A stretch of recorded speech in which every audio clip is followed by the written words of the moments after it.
क्या आपने कभी सोचा है कि रात में लाइट बंद करके सोने के बाद भी, टीवी बंद करने के बाद भी, एसी कभी कभी चलाने के बाद भी बिजली का बिल इतना क्यों आ जाता है? कहीं ऐसा तो नहीं है कि जो आपके घर में मीटर लगा है वो आपके जेब के साथ साथ आपकी आत्मा को भी नाप रहा है? क्या आप जानते हैं कि आपके घर में जो मीटर लगा है वो हर समय ऑन रहता है, चाहे आप टीवी बंद करें, चाहे आप पंखा, चाहे आप लाइट बंद करें। इसीलिए आज मैं आपको वो कड़वा सच बताऊंगा जो कंपनियां नहीं चाहती है कि आप जाने। घर में जितना बिजली खपत होता है उससे कई गुना ज्यादा बिजली का बिल आ जाता है। क्यों? क्योंकि यहीं से शुरू होता है असली धोखा, जहां हमें लगता है कि सिर्फ स्विच ऑफ करना ही काफी है। आपका चार्जर जो हमेशा बोर्ड में टांगा रहता है, भले आप उसका स्विच ऑफ किए हो, चाहे आप उसमें मोबाइल चार्जर नहीं लगाए हैं, लेकिन फिर भी वो बिजली खींचते रहता है। इसे कहते हैं स्टैंड बाय पावर मोड।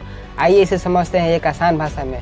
मान लीजिए आपने टीवी के रिमोट से पावर बटन दबाया और टीवी बंद हो गया, लेकिन फिर भी टीवी अंदर से बिजली लेते रहता है, क्योंकि टीवी अंदर से ऑन रहता है। इसकी वजह से आप ऑन करते हैं तो टीवी ऑन भी हो जाता है। और ऐसे ही आपके घर में जितने भी छोटे छोटे उपकरण है, चाहे आप उसका इस्तेमाल किए हैं या फिर नहीं, वो भी बिजली लेते रहता है। और ये सब मिलकर आपको लास्ट महीने में बिजली का झटका देते हैं। क्या आप जानते हैं कि आपके घर में जो डिजिटल मीटर लगा है वो ये नहीं देखता है कि आपने कितना बिजली खर्च किया है, वो ये भी गिनते रहता है कि आपके घर में कितने क्वालिटी के उपकरण लगे हैं और वो कितने क्वालिटी का बिजली ले रहे हैं। इसका मतलब साफ है कि आपने कोई भारी मशीन चलाया लेकिन वो ठीक से चली नहीं, लेकिन वो बिजली पूरी ली। इसे कहते हैं पावर फैक्टर, यानी ठीक से चली नहीं लेकिन बिजली पूरी ली। अब दिक्कत यह है कि आपका जो डिजिटल मीटर है वो इसे भी बिजली का खपत मान लेता है, लेकिन आपने असल में तो बिजली का इस्तेमाल ही नहीं किया, जिसकी वजह से बिल आपका उस बिजली की बर्बादी का भी आता है जो आपने सही में इस्तेमाल ही नहीं किया। और यही सबसे बड़ा खेल है जिसकी वजह से आपका हर महीना बिजली का बिल बढ़ता है। अब बात करते हैं असली खेल की कि आखिर बिजली कंपनी अपना प्रॉफिट कैसे बढ़ाती है। क्या आपको स्लैब रेट पता है? 1 यूनिट से 100 यूनिट तक थोड़ा सस्ता होता है, 100 यूनिट से 300 यूनिट तक थोड़ा महंगा होता है, और 300 से ज्यादा और महंगा होता है।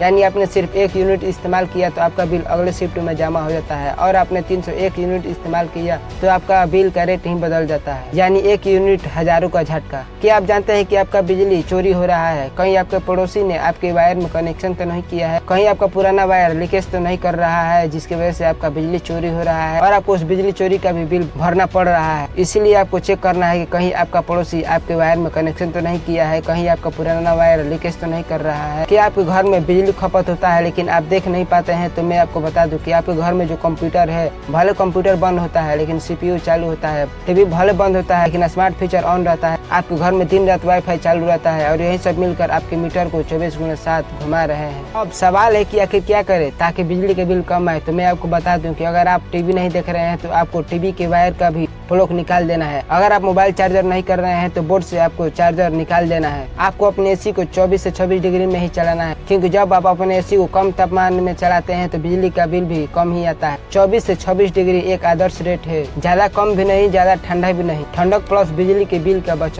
आपको हर एक हफ्ते में मेन ब्रेकर को काट कर घर के पूरी लोड को चेक करना है, ताकि इससे आपको पता चले कि जब सब बंद हो जा रहा है फिर भी मीटर घूम रहा है या नहीं। अगर फिर भी आपका मीटर घूम रहा है तो आप समझिएगा कि बिजली की बर्बादी हो रही है, और ये आपको सावधानी पूर्वक करना है। अगर आपके बस की बात नहीं है तो आप कोई बिजली मैकेनिक को भी बुला सकते हैं। अब मैं आपको वो सच बताऊंगा जो आपको कोई नहीं बताता है। बिजली आपको सिर्फ करंट नहीं देती है, ये आपके खून पसीने की कमाई चूसती है, ये आपके भविष्य चूसती है अगर आप इसके खेल को ना समझे तो। क्योंकि कंपनियां तो चाहती ही नहीं है कि आप कभी जाने कि आपका मीटर चालू ही नहीं चालाक भी है, लेकिन ज्ञान ही सबसे बड़ा हथियार है। अगर आप इस वीडियो को यहाँ तक देख रहे हैं तो आप सिर्फ यूजर नहीं, आप एक सचेत इंसान बन गए हैं। और फैसला आपको करना है कि आपको हर महीने अनदेखी, चोरी, बिजली का बिल भरना है या फिर आपको होशियार होना है। आपको बिजली से नहीं, आपको सिस्टम से लड़ना है। आपको इस वीडियो को शेयर भी करना है, क्योंकि किसी एक व्यक्ति का बिजली कम होगा तो वो आपको दुआ देगा। बिजली का झटका आपको नहीं, सिस्टम को देना है। मैं मिलूंगा आपसे किसी अगले वीडियो में, तब तक जय हिंद, जय भारत।